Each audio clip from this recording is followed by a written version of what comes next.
Ngayong araw nga pala, naghanap kami ng kakainan ni Utol dito sa Cabanatuan City nang mapadpad po kami dito sa...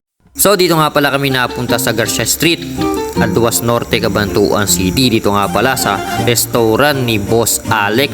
So ito nga pala ang kanyang logo. So gumagawa nga rin pala sila rito ng mga sounds na mga may sidecar. Kaya sa mga pumunta lang po kayo dito. Dito ngayon matatagpuan sa D. Garcia Street, Alduas Norte, Cabanatuan City. At ito nga ang kanilang pangalan ng store, Freshly Cooked Pansit Lomi Bilao. So ito nga pala yung mga menu po nila. Stop nyo na lang para nakita nyo na maayos. So ito nga pala kagandahan dito mga pare ko. Lulutuin muna ang inyong order. Kaya maghihintay kayo ng mga ilang minuto bago iserve sa inyo. Kaya sure na sure po tayo na bagong luto talaga. So ayan nga pala yung una nating order. Hinalo man ni Utol ang lomi mga pare ko. So napakalaki na mangkok, pantatlong tao mga pare ko. Pero 90 pesos only lang po yan. So naglagay na po tayo sa ating mangkok mga pare ko. Nakita nyo naman napakadaming laman mga pare ko. And then si Utol din naglagay na rin sa kanyang mangkok mga pare ko. So nilagay niya ng mga laman. And then yung mga noodles mga pare ko. So nakita nyo napakarami, pantatlong tao talaga siya mga pare ko. And then syempre sasarap yan lalo pag lalagyan natin ng mga sili.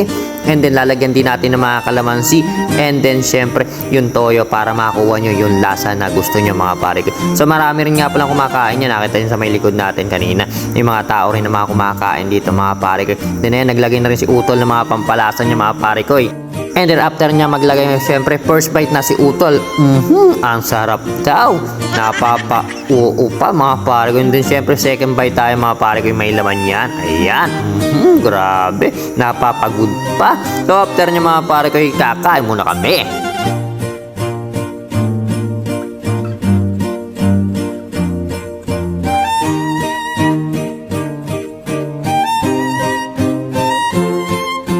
After nga natin makakain ng lomi, pamaya-maya ay dumating na rin ang order nating kanton. So ito yung kanton nila, napakadaming sahog sa ibabaw mga pare ko. So halagang 80 pesos mga pare ko. Yan, pandalawang tao naman mga pare ko. So ayan, magsasali na sa Utol sa kanyang lagayan mga pare ko ng kanton.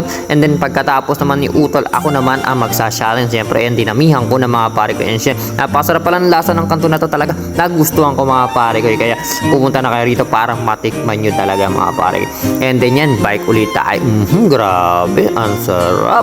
Uy, napapagod na naman. And then after mga pare ko, ako na kumuha ng plato ng kanton at ayaw na rin ni Utol at ako na rin umubos ng lomi na yan mga pare. Kaya solve na solve talaga tayo mga pare ko yung oras na yan. And then after nakatapos na nga kami mga pare ko, nakita simot na simot. And then syempre magbabayad na tayo.